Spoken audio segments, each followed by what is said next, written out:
ಕಾಲ್ಪನಿಕ ಕಥೆ ಅಲ್ಲ, ಅಪ್ಪ ಅನ್ನೋ ದೇವರ ಸತ್ಯ ಕಥೆ. ಫಸ್ಟ್ ನಮಗೆ ಗೆಲುವು ಸಿಕ್ಕಿದೆ ಪ್ರೇಮ್ ಸರ್ ಪಾತ್ರನ ಒಪ್ಪಿಕೊಂಡಾಗ. ಮೊದಲನೇದಾಗಿ ಈ ಒಂದು ಕಾರ್ಯಕ್ರಮಕ್ಕೆ ಬಂದಿರುವಂತಹ ನಮ್ಮ ಮೀಡಿಯಾ ಮಿತ್ರರಿಗೆಲ್ಲರಿಗೂ, ಪ್ರಿಂಟ್ ಮೀಡಿಯಾ ಆಗಲಿ, ಸೋಷಿಯಲ್ ಮೀಡಿಯಾ ಮತ್ತು ಡಿಜಿಟಲ್ ಮೀಡಿಯಾ ಎಲ್ರಿಗೂ ಕೂಡ ನಾನು ಥ್ಯಾಂಕ್ಸ್ ಹೇಳ್ತೀನಿ. ಮೊದಲನೇದಾಗಿ ಏನಂದರೆ, ಇದು ಒಂದು ಅಪ್ಪ ಐ ಲವ್ ಯು.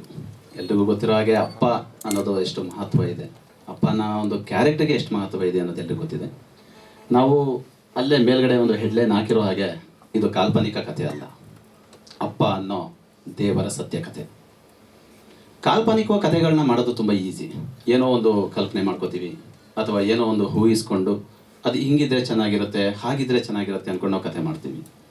ಅದು ನಮ್ಮ ಇಮ್ಯಾಜಿನೇಷನ್ನ ಅದು ಬೇರೆ ಥರದ ಕಥೆಗಳಾಗುತ್ತೆ.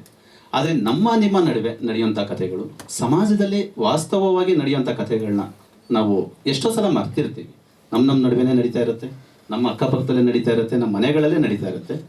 ಬಟ್ ಅದು ನಾವು ಅನುಭವಿಸ್ತಾ ಇರ್ತೀವಿ, ಸ್ವತಃ ನಾವು ಫೀಲ್ ಮಾಡ್ತಾ ಇರ್ತೀವಿ. ಆದರೆ ಎಷ್ಟೋ ಸಲ ನಾವು ಅದ್ರ ಕಡೆ ಹೆಚ್ಚಿನ ಗಮನ ಕೊಟ್ಟಿರಲ್ಲ. ಅದು ಒಂದು ಜೀವನದ ಒಂದು ಭಾಗನೇ ಆಗೋಗಿರುತ್ತೆ. ಆದರೆ ಅಂತಹ ಒಂದು ಕಥೆಗಳನ್ನ ನಾವು ತೆರೆ ಮೇಲೆ ತರಬೇಕು. ಆ ಒಂದು ಅಂಶಗಳನ್ನ ನಾವು ಒಂದಷ್ಟು ನಮಗೆ ನಾವು ಮಾಡೋ ತಪ್ಪುಗಳೇ ನಮಗೆ ಮನವರಿಕೆ ಆಗಬೇಕು. ಎಷ್ಟೋ ಸಲ ನಾವು ಜೊತೆಲಿ ಇದ್ಕೊಂಡೆ, ಮಗ ಏನೋ ತಪ್ಪು ಮಾಡ್ತಿರ್ತಾನೆ, ಅಪ್ಪ ಅದಕ್ಕೆ ಬುದ್ಧಿ ಹೇಳ್ತಿರ್ತಾರೆ, ಬಟ್ ಅದು ಕಾಮನಾಗಿ ನಡ್ಕೊಂಡು ಹೋಗ್ಬಿಡುತ್ತೆ. ಅದನ್ನ ನಾವು ಅರ್ಥಕೊಳ್ಳೋದು, ಕೆಲವು ಜನ ಅರ್ಥಕೋಬೋದು, ಇನ್ನು ಕೆಲವು ಜನ ಅದನ್ನ ಅರ್ಥಕೊಳ್ಳಲ್ಲ. ಅಂತ ಒಂದು ಕಥೆನ ನಿಮ್ಮ ನಡುವೆ ನಡೆಯುವಂಥ ಒಂದು ಕಥೆನ ನಾವು ತೆರೆ ಮೇಲೆ ತರಬೇಕು ಅಂತ ನಾವು ಈ ಅಪ್ಪ ಐ ಲವ್ ಯು ಅನ್ನೋ ಒಂದು ಸಬ್ಜೆಕ್ಟ್ನ ಆಯ್ಕೆ ಮಾಡ್ಕೊಂಡ್ವಿ. ಮೊದಲನೇದಾಗಿ ಈ ಕತೆ ಕ್ರಿಯೇಟ್ ಆಗೋದಕ್ಕೆ ನಾಣಿ ಸರೇ ಮೂಲ ಕಾರಣ. ಈ ಸಿನಿಮಾ ಆಗೋದಕ್ಕೂ ಅವರೇ ಕಾರಣ. ಯಾಕೆಂದರೆ ಅವರೇ ಹೇಳಿದಾಗೆ ಅವ್ರ ಜೊತೆ ತುಂಬ ವರ್ಷದಿಂದ ಜರ್ನಿ ಇದೆ. ಆ ಜರ್ನಿನಲ್ಲಿ ಅವ್ರನ್ನ ನಾನು ನೋಡ್ತಾ ನಾನು ಬಂದಿರೋನು. ಅವರ ತಂದೆ ಪಾತ್ರ ಏನು, ಅವರ ಸ್ನೇಹಿತನಾಗಿ ಹೇಗಿರ್ತಾರೆ, ತಂದೆಯಾಗಿ ಹೇಗಿರ್ತಾರೆ, ಮತ್ತು ಒಬ್ಬರು ಅಡ್ವೈಸರ್ ಆಗಿ ಹೇಗಿರ್ತಾರೆ ಅನ್ನೋದನ್ನು ನಾನು ಪ್ರತಿ ಹಂತದಲ್ಲೂ ನಾನು ನಾಣಿ ಸರ್ನ ನೋಡಿದ್ದೀನಿ. ಆ ಒಂದು ಪಾತ್ರದ ಮುಖಾಂತರನೇ ಏನಾದರೂ ಸಿನಿಮಾ ಮಾಡಬೇಕು, ತುಂಬ ವರ್ಷದಿಂದ ಪ್ರಯತ್ನ ಮಾಡ್ತಾನೆ ಇದ್ವಿ. ನಾನು ಅವ್ರ ಜೊತೆ ವರ್ಕ್ ಮಾಡಬೇಕಾದ್ರೆ ನಾನು ಡೈರೆಕ್ಷನ್ ಮಾಡಬೇಕು ಅಂತ ತುಂಬ ಪ್ರಯತ್ನ ಮಾಡ್ತಾ ಇದ್ದೆ. ಆ ಟೈಮಲ್ಲಿ ನಾಣಿ ಸರ್ ಕೂಡ ತುಂಬ ಜನಕ್ಕೆ ರೆಫರ್ ಮಾಡ್ತಾಯಿದ್ರು, ಕರ್ಕೊಂಡೋಗಿ ಕತೆ ಹೇಳಿಸ್ತಾಯಿದ್ರು. ಯಾವುದೂ ವರ್ಕೌಟ್ ಆಗಿರಲಿಲ್ಲ. ಕೆಲವು ವರ್ಕೌಟ್ ಆಗೋ ಹಂತದಲ್ಲಿದ್ದರೂ ಕೈ ತಪ್ಪೋಗ್ತಿತ್ತು. ಲಕ್ಕಿಲಿ ಇದು ನಮಗೆ ಏನೋ ಅದೃಷ್ಟ ಅಂತ ಅನ್ಕೋಬೇಕು. ನಮ್ಮ ಸೀನಣ್ಣ ಇಲ್ಲಿ ಬಂದಿದ್ದಾರೆ. ಅವರು ಹಿಂಗೆ ಯಾವುದೋ ಒಂದು ಸಿನಿಮಾ ನಾವು ಸ್ಕ್ರಿಪ್ಟ್ ಬರೆಯೋಕೆ ಹೋದಾಗ, ಆ ಸಿನಿಮಾ ಪ್ರೊಡ್ಯೂಸರ್ ಇಲ್ಲೇ ಬಂದಿದ್ದಾರೆ. ಅವ್ರ ಸಿನಿಮಾ ಕೆಲಸ ಮಾಡೋಕೆ ಹೋಗಿದ್ವಿ. ಅಲ್ಲಿ ಸೀನಣ್ಣ ಪರಿಚಯ ಆದರು. ಅವ್ರ ಮುಖಾಂತರ ನಮಗೆ ಈ ಸಿನಿಮಾ ಇನ್ವೆಸ್ಟರ್ಸ್ ಪರಿಚಯ ಮಾಡಿಕೊಟ್ರು. ಅಲ್ಲಿ ಆಗ ನಾವು ಕತೆ ಮಾಡಬೇಕು ಅಂತ ಹೊರಟಾಗ ನಮ್ಮ ಬಜೆಟ್ ತುಂಬ ದೊಡ್ಡ ಬಜೆಟ್ ಏನಿರಲಿಲ್ಲ, ಒಂದು ಅವರೇಜ್ ಬಜೆಟ್ ಇತ್ತು. ಆ ಬಜೆಟಲ್ಲಿ ನಾವು ಒಂದು ಒಳ್ಳೆ ಕತೆ ಮಾಡಬೇಕು ಅಂತ ಆಯ್ಕೆ ಮಾಡಿಕೊಂಡಾಗ ಏನು ಮಾಡೋದು ಅಂತ ಒಂದು ಡಿಸ್ಕಷನಲ್ಲಿ ಆಗ ಹುಟ್ಟಿದ ಕಥೆನೇ ಅಪ್ಪ ಐ ಲವ್ ಯು. ಅಪ್ಪ ಸಂಸಾರಕ್ಕಾಗಲಿ ಒಂದು ಸಮಾಜಕ್ಕಾಗಲಿ ಎಷ್ಟು ಮುಖ್ಯ ಆಗ್ತಾರೆ. ಎಷ್ಟೋ ಸಲ ನಾವು ಅಪ್ಪ ಅನ್ನೋ ಕ್ಯಾರೆಕ್ಟರ್ನ ಕಡೆಗಣಿಸ್ಬಿಟ್ಟಿರ್ತೀವಿ. ಯಾಕೆ ಅಂದರೆ ಅದಕ್ಕೆ ನಾನಾ ಕಾರಣಗಳಿರ್ತವೆ. ಅಪ್ಪ ಬೈತಾರೆ ಅಂತ ಆಗಲಿ, ಅಪ್ಪ ಎಷ್ಟೋ ಸಲ ನಮಗೆ ಅಪ್ಪ ತುಂಬ ಪ್ರೀತಿ ತೋರಿಸೋದು ನಮಗೆ ಹಿಂಸೆ ಅಂತ ಅನಿಸ್ತಾ ಇರುತ್ತೆ. ಯಾವಾಗ ಆ ವಯಸ್ಸಲ್ಲಿ. ಅದೇ ನಾವು ಅಪ್ಪ ಆದಾಗ ಅದ್ರ ಮಹತ್ವ ಏನು ಅನ್ನೋದು ನಮ್ಗೆ ಗೊತ್ತಾಗುತ್ತೆ. ಯಾಕೆ ನಮ್ಮಪ್ಪ ನಮ್ಮನ್ನು ಬೈತಿದ್ರು, ಯಾಕೆ ನಮ್ಮೇಲೆ ಅಷ್ಟು ಪ್ರೀತಿ ತೋರಿಸ್ತಿದ್ರು, ಯಾಕೆ ಗದರಿಸ್ತಿದ್ರು, ಯಾಕೆ ನಮ್ಮನ್ನು ಎಚ್ಚರಿಸ್ತಿದ್ರು, ಇವೆಲ್ಲ ಅಂಶಗಳು ನಾವು ಮಕ್ಕಳಾಗಿದ್ದಾಗ ಗೊತ್ತಾಗಲ್ಲ.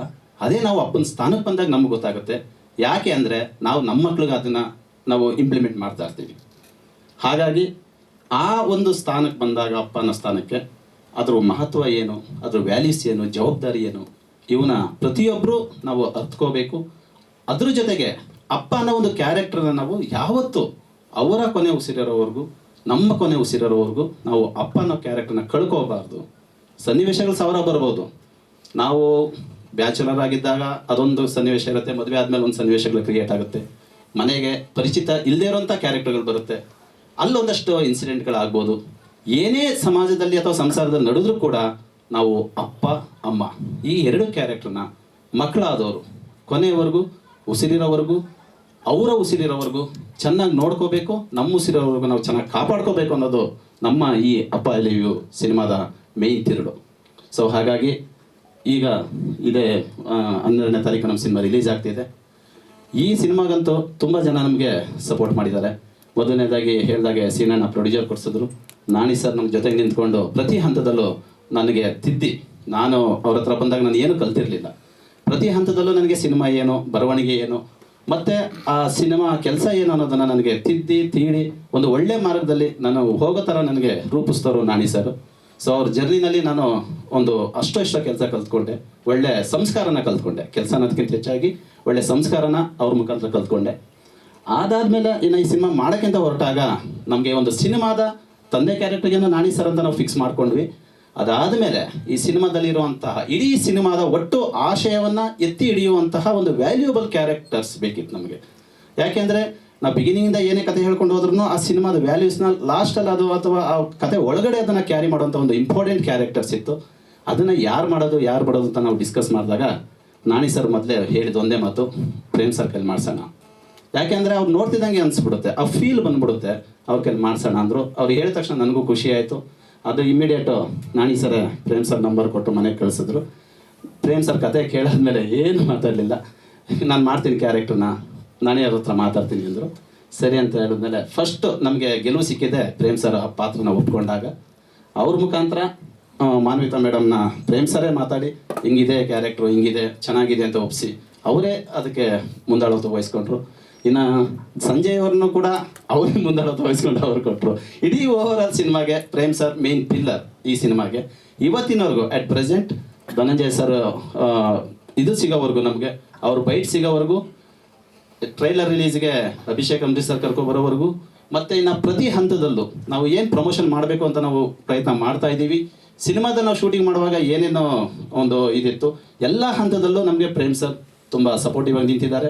ಇವತ್ತಿಗೂ ಕೂಡ ಅದನ್ನೇ ಹೇಳ್ತಾರೆ, ನಾಗೇಶ್ ನೀವು ಏನಾರು ಯಾವ ಟೈಮಲ್ಲಾರು ಏನಾರು ಕೇಳಿ ನಾನು ಹೆಲ್ಪ್ ಮಾಡ್ತೀನಿ, ಸಿನಿಮಾ ಚೆನ್ನಾಗಿ ಮಾಡಿದ್ದೀರಾ, ಚೆನ್ನಾಗಿ ಆಗಲಿ ಅಂತ ಅವ್ರ ವಿಶ್ವಾಸ ನಮಗೆ ಯಾವಾಗಲೂ ಇದೆ.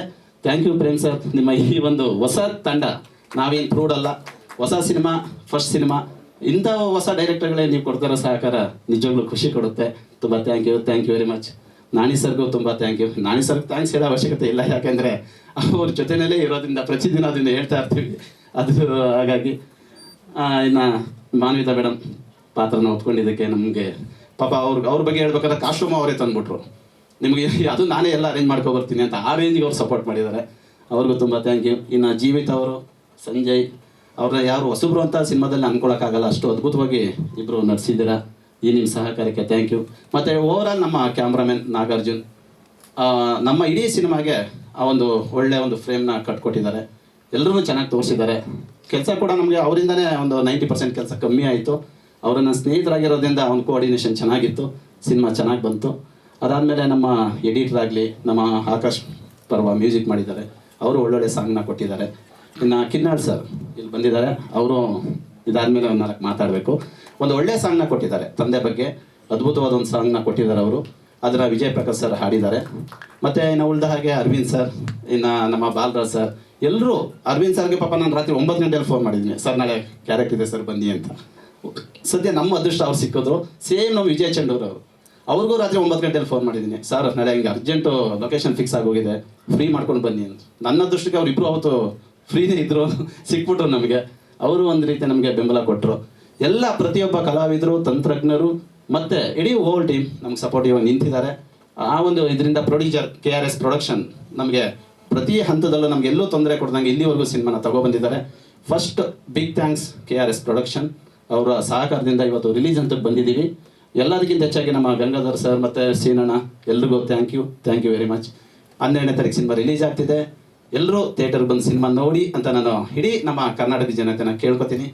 ಹಾಗೆ ಎಲ್ಲ ಈ ಒಂದು ಸಿನಿಮಾ ತಂದೆ ಮಕ್ಕಳು ಎಲ್ಲರೂ ನೋಡಬೇಕಾದಂಥ ಸಿನಿಮಾ. ಯಾಕೆಂದರೆ ಮಕ್ಕಳು ಈ ಸಿನಿಮಾದಿಂದ ಕೆಲವು ಅಂಶಗಳನ್ನ ಕಲ್ತ್ಕೊಳ್ಳೋದಿದೆ ಮತ್ತು ತಿದ್ಕೊಳ್ಳೋದಿದೆ. ತಂದೆ ಆದವರು ಕೂಡ ಈ ಸಿನಿಮಾದಿಂದ ಒಂದಷ್ಟು ವಿಷಯಗಳನ್ನ ಮನವರಿಕೆ ಮಾಡ್ಕೊಳ್ಳೋದಿದೆ ಮತ್ತು ಒಂದಷ್ಟು ವಿಷಯಗಳನ್ನ ಅಳವಡಿಸ್ಕೊಳ್ಳೋದಿದೆ. ಹಾಗಾಗಿ ಈ ಸಿನಿಮಾ ಬರೀ ತಂದೆಗೋಸ್ಕರ ಅಲ್ಲ, ಮಗನಿಗೋಸ್ಕರ ಅಲ್ಲ, ಇಡೀ ಒಂದು ಫ್ಯಾಮಿಲಿಗೋಸ್ಕರ ಇರುವಂಥ ಒಂದು ಸಿನಿಮಾ. ಕಂಟೆಂಟ್ ಸಿನಿಮಾ, ಇದರಲ್ಲಿ ಯಾವುದೇ ಆ್ಯಕ್ಷನ್ನು ಆ ಥರದ್ದು ಯಾವುದೂ ಇಲ್ಲ. ಕಂಟೆಂಟ್ ಸಿನಿಮಾ, ಎಲ್ರಿಗೂ ಒಂದು ಎಮೋಷನಲಿ ಟಚ್ ಆಗುವಂಥ ಸಿನಿಮಾ. ಹಾಗಾಗಿ ಎಲ್ಲ ಪ್ರತಿ ತಂದೆ ತಾಯಿ ಮಕ್ಕಳು ಕೂಡ ಸಿನಿಮಾ ನೋಡಿ ಅಂತ ನಾನು ಕೇಳ್ಕೊತೀನಿ. ಒನ್ಸ್ ಅಗೇನ್ ಎಲ್ಲ ನಮ್ಮ ಮಾಧ್ಯಮ ಮಿತ್ರರಿಗೆ ಥ್ಯಾಂಕ್ಸ್, ಹಾಗೂ ಇಡೀ ನಮ್ಮ ಹೋಲ್ ಟೀಮ್ಗೆ. ಸ್ವಾದಿಷ್ಟತೆಯ ಸ್ವಾದ, ತಾಜಾತನದ ಆಹ್ಲಾದ, ಉತ್ತಮ ಆರೋಗ್ಯ ಮತ್ತು ಹೆಚ್ಚಿನ ರೋಗ ನಿರೋಧಕ ಶಕ್ತಿಯ ವೃದ್ಧಿಗೆ ಈಗ ನಿಮಗೆ ಸಿಗುತ್ತಿದೆ ಉತ್ತಮ ಗುಣಮಟ್ಟದ ಪೌಷ್ಟಿಕಾಂಶ. Shri Vaidik millet health mix, ಇದು ಸಿರಿಧಾನ್ಯಗಳ ಸಂಪತ್ತು.